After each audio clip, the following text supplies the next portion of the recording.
नमस्कार विद्यार्थियों। आज की क्लास का टॉपिक है राज्यपाल सामान्य परिचय। आपको मैं ये बता दूं कि हम सरकार के जो तीन पार्ट होते हैं, कार्यपालिका, व्यवस्थापिका और न्यायपालिका, वो प्रशासनिक संस्थाओं नामक जो एक आपका पेपर है उसमें पढ़ चुके हैं कि कार्यपालिका क्या होता है, कार्यपालिका की क्या सॉरी, मैं तबीयत थोड़ी गड़बड़ है इसलिए आपको ये करना चाह रहा हूँ। कार्यपालिका जो सरकार का पार्ट है वो व्यवस्थापिका द्वारा निर्वाहित या निर्धारित नीतियों को कार्यान्वित करने वाला सरकार का एक अंग है।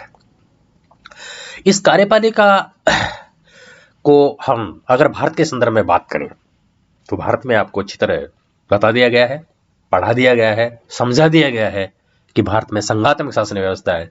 संघीय स्तर पर भारत सरकार है, संघीय विषयों के संघ सूची के विषयों पर शासन करने के लिए, राज्य सूची के विषयों के लिए राज्यों में राज्य सरकार होती है, जिसे हम राज्य प्रशासन के चैप्टर में पढ़ रहे हैं। तो वही जैसे केंद्र में संघीय सरकार है, उसके सरकार के तीन पार्ट है, कार्यपालिका, व्यवस्थापिका और न्यायपालिका। उसी प्रकार राज्य में भी सरकार के तीन पार्ट है, कार्यपालिका, व्यवस्थापिका और न्यायपालिका। इनमें से जब राज्य के कार्यपालिका अंग के बारे में हम पढ़ेंगे तो राज्य का जो कार्यपालिका अंग है उसमें गवर्नर, GOVERNOR, गवर्नर, राज्यपाल, कार्यपालिका का जो महत्वपूर्ण पार्ट है वो है। अब गवर्नर के बारे में हम जब जानेंगे तो गवर्नर कार्यपालिका का कौन सा प्रकार है। जैसे संघीय स्तर पर राष्ट्रपति, प्रेसिडेंट, संवैधानिक प्रमुख है, उसी प्रकार राज्य में संवैधानिक प्रमुख राज्यपाल होते हैं। तो राज्यपाल के बारे में डिटेल से हम इस चैप्टर में पढ़ेंगे और आपको यहां पर यह देखना है कि देखो कार्यपालिका के जो प्रकार है वो तीन प्रकार की कार्यपालिका होती है, नाम मात्र की कार्यपालिका, व्यवस्थापिका और न्यायपालिका। आपको ये जो तीन प्रकार है इसके बारे में पहले भी कई बार आप पढ़ चुके हैं, समझ चुके हैं। यहां पर मैं आपको एक बैकग्राउंड के रूप में, एक परिचय के रूप में, एक जनरल बैकग्राउंड के रूप में आज ये बताना चाहूंगा कि राज्य में शांति व्यवस्था बनाए रखने, प्रांत में, स्टेट में शांति व्यवस्था बनाए रखने तथा सामाजिक आर्थिक विकास कार्यों को क्रियान्वित करने के लिए विधायिका या व्यवस्थापिका द्वारा कानूनों का निर्माण किया जाता है। वो तो हो गया व्यवस्थापिका पार्ट, ठीक है। व्यवस्थापिका द्वारा बनाए गए कानूनों एवं नीतियों को व्यवहारिक रूप देने के लिए कार्यपालिका की संविधान द्वारा रचना की गई है, जिसको हम इंग्लिश में बोलेंगे एग्जीक्यूटिव। तो भारत में जो फेडरल सिस्टम है गवर्नमेंट का, संघात्मक शासन है भारत में, उसकी भारत में संघात्मक शासन की भांति राज्यों में भी कार्यपालिका के तीन स्वरूप दिखाई देते हैं। तीन पार्ट है कार्यपालिका के, प्रांतों में भी, राज्यों में भी। नाममात्र की कार्यपालिका, नॉमिनल एग्जीक्यूटिव। जैसे संघीय स्तर पर भारत के राष्ट्रपति नाम मात्र की कार्यपालिका है, उसी प्रकार राज्यों में राज्य स्तर पर जो कार्यपालिका है वो नाम मात्र की कार्यपालिका गवर्नर के रूप में है। तो नाम मात्र की कार्यपालिका अगर राज्य के संदर्भ में हम चर्चा करें तो वह है गवर्नर। उसी प्रकार वास्तविक अथवा राजनीतिक कार्यपालिका है, वास्तविक किंतु राजनीतिक कार्यपालिका। एक प्रकार यह भी होता है, वास्तविक होती है कार्यपालिका लेकिन वो पॉलिटिकल एग्जीक्यूटिव है, एक्चुअल एंड पॉलिटिकल एग्जीक्यूटिव। इसमें हम कह सकते हैं मुख्यमंत्री और उनकी मंत्रिपरिषद। वास्तविक किंतु प्रशासनिक कार्यपालिका, एक्चुअल बट एडमिनिस्ट्रेटिव एग्जीक्यूटिव। इसमें हम कह सकते हैं जो कर्मचारी तंत्र है, राज्य का जो कर्मचारी तंत्र है, जो शासन की नीतियों के निर्माण में अपना योगदान देता है। इस प्रकार संघीय शासन व्यवस्था में तीन प्रकार की कार्यपालिका होती है, नाममात्र की कार्यपालिका, राजनीतिक कार्यपालिका, वास्तविक होती है किंतु राजनीतिक कार्यपालिका, वास्तविक किंतु प्रशासनिक कार्यपालिका। ये आपको इतना सा समझा है। कार्यपालिका अर्थात शासन प्रशासन के कार्यों को क्रियान्वित करने वाली संस्था के रूप में राज्य स्तर पर सर्वप्रमुख कौन है? राज्यपाल। कार्यपालिका के समस्त कार्य राज्यपाल के नाम से किए जाते हैं। आपको याद रखना कि राज्य सरकार द्वारा जो भी कार्य किए जाते हैं वो राज्यपाल के, गवर्नर के नाम से किए जाते हैं। वस्तुतः राज्यपाल इन कार्यों को मंत्रिपरिषद के परामर्श से करता है। संविधान में ऐसी रचना की गई है कि सारे कार्य राज्य सरकार जो कर रही है, कर कौन, इसका सर्वे सर्वा कौन है? राज्यपाल। राज्यपाल मंत्री परिषद, मुख्यमंत्री उसकी मंत्री परिषद के परामर्श से इन कार्यों को करता है, तथा मंत्री परिषद का जो मुखिया होता है वो आपको अच्छी तरह पता है, राज्य के चीफ मिनिस्टर होते हैं, मुख्यमंत्री होते हैं। इस प्रकार राज्य स्तर पर मुख्यमंत्री, उसकी मंत्रिपरिषद, स्थायी रूप से कार्य सरकारी कर्मचारियों की विशाल फौज वास्तविक कार्यपालिका के पर्याय है। हम इनको वास्तविक कार्यपालिका कह सकते हैं। शासन की नीतियों, विधियों, योजनाओं तथा कार्यक्रमों का निर्माण, उनका क्रियान्वयन, संशोधन तथा मूल्यांकन का कार्य मुख्यतः प्रशासनिक अधिकारियों तथा कर्मचारियों द्वारा किया जाता है। किंतु संसदीय लोकतांत्रिक शासन व्यवस्थाओं में, जो भारत जैसा संसदीय डेमोक्रेटिक गवर्नमेंट ऑफ फॉर्म है, वहां पर जनता से चुने हुए प्रतिनिधि मंत्री के रूप में प्रशासनिक अधिकारियों पर नियंत्रण निर्देशन का कार्य करते हैं। इस प्रकार भारत में कार्यपालिका का स्वरूप सैद्धांतिक व्यवहारिक रूप में से संतुलित किया गया है। दोनों सैद्धांतिक थ्योरेटिकली से शासन की सारी जो शक्तियां हैं वो गवर्नर में निहित है, और गवर्नर, राज्यपाल, मुख्यमंत्री उसकी मंत्रिपरिषद से कार्य करते हैं, और मुख्यमंत्री और उसकी मंत्रिपरिषद जो है वो प्रशासनिक अधिकारियों द्वारा अपने कार्यों को संपन्न करवाती है। इस प्रकार चेक एंड बैलेंस की स्थिति है। ये जान लेने के बाद अब हम पढ़ेंगे गवर्नर के बारे में। जब हम इतना जान चुके कि गवर्नर नाम मात्र की कार्यपालिका और शासन की हेड है, कार्यपालिका की हेड है, तो अब हमारे लिए जानना जरूरी हो जाता है कि गवर्नर जो है वो, उसका क्या प्रोविजन है संविधान में। देखो, आपको मैं बता दूं, राज्य प्रशासन में सर्वोच्च पद जो होता है वो गवर्नर का होता है, राज्यपाल का होता है सर्वोच्च पद राज्य प्रशासन में। भारत में राज्यपाल का जो चयन है वो अमेरिका की भांति जनता द्वारा निर्वाचन पद्धति से नहीं होता है। गवर्नर, अमेरिका के जो राज्यों में गवर्नर होते हैं वो इलेक्शन सिस्टम से आते हैं, लेकिन भारत में जो गवर्नर आएंगे वो इलेक्शन सिस्टम से नहीं आते हैं। हमारे यहाँ राज्यपाल राष्ट्रपति द्वारा नॉमिनेटेड होते हैं, राष्ट्रपति द्वारा नामजद व्यक्ति, मनोनीत व्यक्ति होता है हमारे यहाँ पर गवर्नर। आपको गवर्नर के बारे में जानना है कि जनता द्वारा निर्वाचित नहीं होता है। देखो, ब्रिटिश काल की हम बात करें तो वहां प्रांतीय सरकार चलाने का कार्य गवर्नर करता था। अतः राज्यपाल के लिए गवर्नर शब्द प्रयुक्त होता है। गवर्न मतलब गवर्नर शब्द, राज्यपाल के लिए गवर्नर शब्द। अगर आप सोचो गवर्नर क्यों कहा जाता है राज्यपाल को, तो ब्रिटिश शासन काल में चूंकि प्रांतीय सरकार चलाने का कार्य, प्रांतीय सरकार चलाने का मतलब गवर्न करने का कार्य, प्रांतीय सरकार को गवर्न करने का कार्य गवर्नर करता था। क्योंकि वो गवर्न करता था प्रांतीय सरकार को, इसलिए उसका नाम गवर्नर हो गया। तो आज भी हम राज्यपाल हिंदी में वर्ड यूज में लेते हैं, इंग्लिश में गवर्नर शब्द कहते हैं। और हम इतना से यहां समझेंगे कि वर्तमान में राज्यपाल के पास ब्रिटिश शासन की भांति जो है, ब्रिटिश शासन काल के भांति ऐसी शक्तियां नहीं है। तो ये पहले इनको जो 20 राज्यपाल, पहले इनको राज प्रमुख आ गया, ये पहले इनको राज प्रमुख कहा जाता था जब ये 20 श्रेणी के राज्य थे, फिर महाराज प्रमुख ने से नाम दे गए। तो आपको यहां पर यह रखना है ध्यान कि 1 नवंबर 1956 से जो राज्य पुनर्गठन आयोग बना, तब से सभी राज्यों के गवर्नर राज्यपाल कहलाते हैं। गवर्नर राज्यपाल कहते हैं सभी राज्यों के लिए। पहले 1 नवंबर 1956 से पहले इनके अलग अलग नाम थे।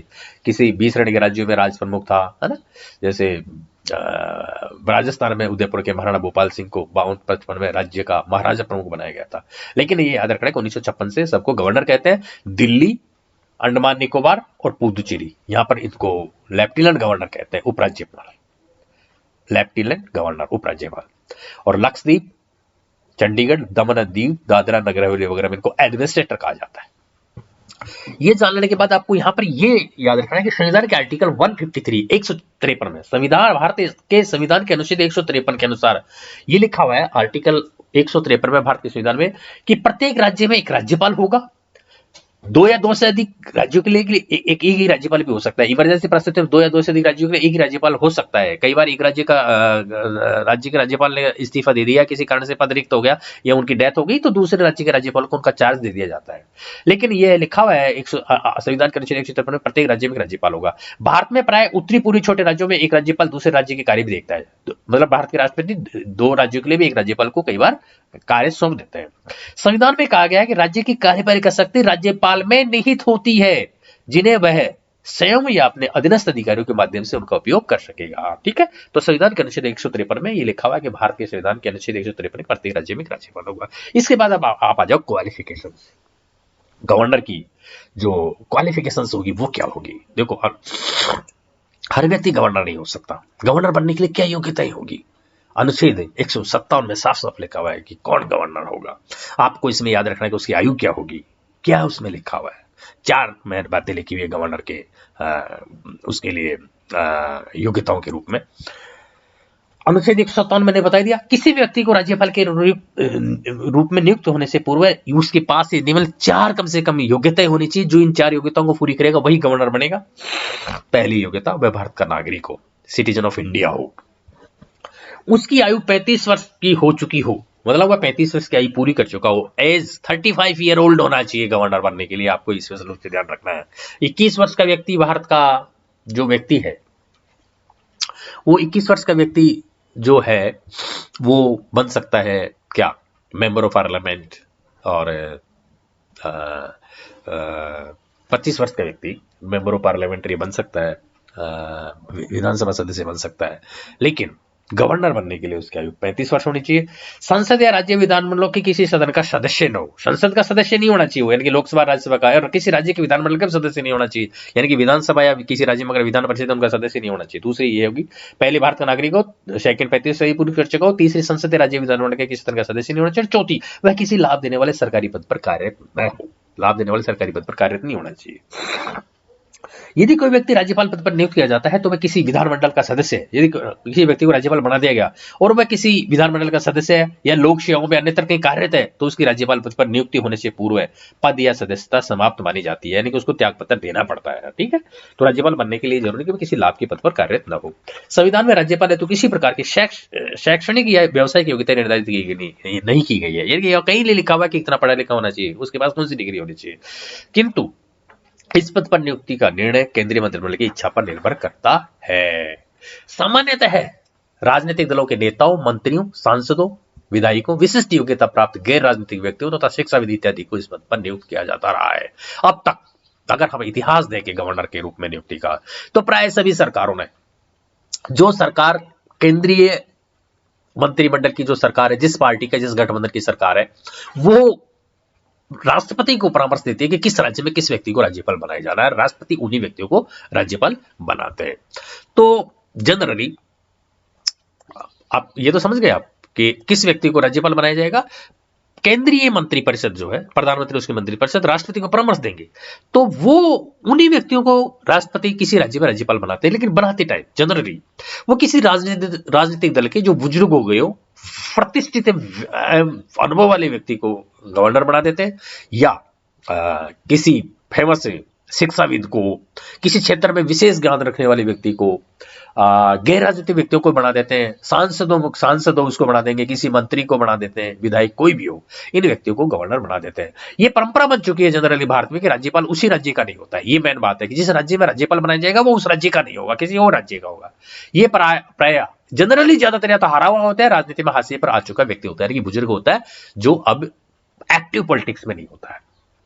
ठीक है, अब ये हम जाएंगे कि संविधान निर्माण के समय संविधान सभा में अपेक्षा की थी कि राज्यपाल पद पर ऐसे व्यक्ति को नियुक्त किया जाए जो उसी राज्य का निवासी न हो जहां उसे राज्यपाल पद धारण करना पड़ता है। ये हो गई राज्यपाल की नियुक्ति की, मतलब योग्यताओं की बात की, किस व्यक्ति को राज्यपाल बनाया जाता है। अब दूसरी बात है चयन एवं नियुक्ति। इसका चयन कैसे होता है, सिलेक्शन एंड अपॉइंटमेंट। तो इसके संबंध में आर्टिकल 155 इंपोर्टेंट है, ये आपको ध्यान रखना है।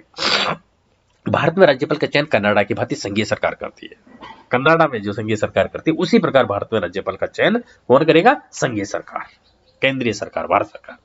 संविधान का अनुच्छेद 155 के अनुसार में राष्ट्रपति अपने हस्ताक्षर तथा मुहर सहित एक अधिपत्र द्वारा राज्यपाल को नियुक्त करता है। आर्टिकल 155 के अनुसार राष्ट्रपति अपने सिग्नेचर और वारंट द्वारा, अपने हस्ताक्षर तथा मुहर सहित एक अधिपत्र द्वारा, वारंट द्वारा राज्यपाल को नियुक्त करता है। संविधान निर्माण के समय यह विवाद का विषय था कि राज्यपाल जनसाधारण द्वारा चुना जाए अथवा केंद्र सरकार द्वारा नाम निर्देशित किया जाए। इस पर काफी लंबी चौड़ी बहस हुई।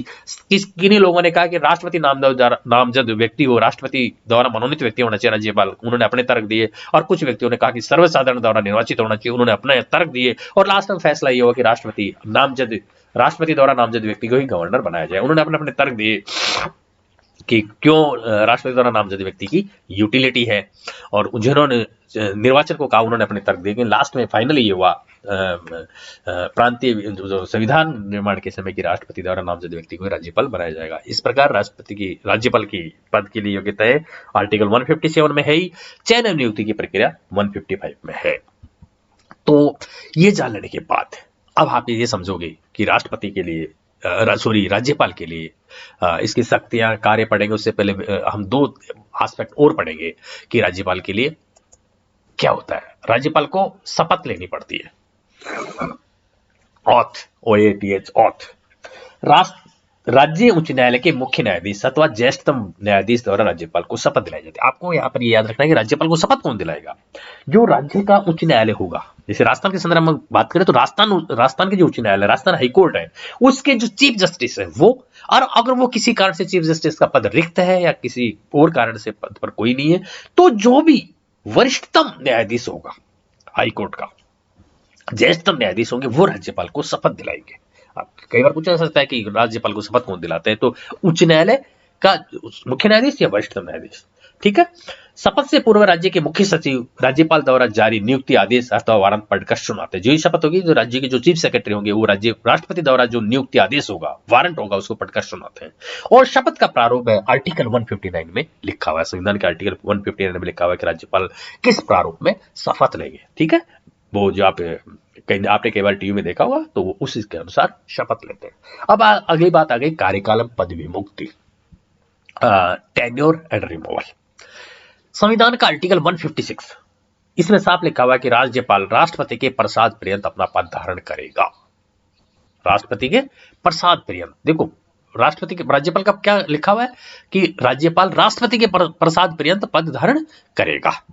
यानी कि राष्ट्रपति की जब तक इच्छा होगी, जब तक राज्यपाल अपना पद धारण करते हैं। और वैसे अगर टेन्योर की हम बात करें तो जनरली सामान्यतः जो राष्ट्रपति का जो कार्यकाल होता है, वो राज्यपाल का जो कार्यकाल होता है वो होता है 5 वर्ष।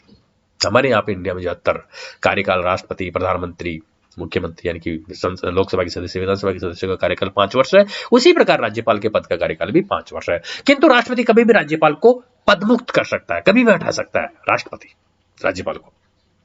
लेकिन राज्यपाल को हटाने के आधार अथवा प्रक्रिया का संविधान में कहीं कोई उल्लेख नहीं है कि राज्यपाल को किस प्रक्रिया के अधीन हटाएगा। राष्ट्रपति की इच्छा है, राष्ट्रपति जब चाहे जब किसी भी राज्यपाल को हटा सकता है। व्यवहारिक स्थिति यह है प्रैक्टिकल में कि केंद्र में राज्य में विपरीत राजनीतिक दलों की सरकारें गठित होने पर राज्यपाल हटाए जाते रहे। जैसे अभी जिस पार्टी की सरकार है, उन्होंने अपने अपने राज्यपाल, अपनी विचारधारा वाले, अपनी समझ से राज्यपाल बना रखे हैं। अगर किसी कारण से केंद्रीय सरकार हट जाए, चुनाव के बाद दूसरी पार्टी की सरकार आ जाए, तो वो अपने राज्यपाल बनाती है।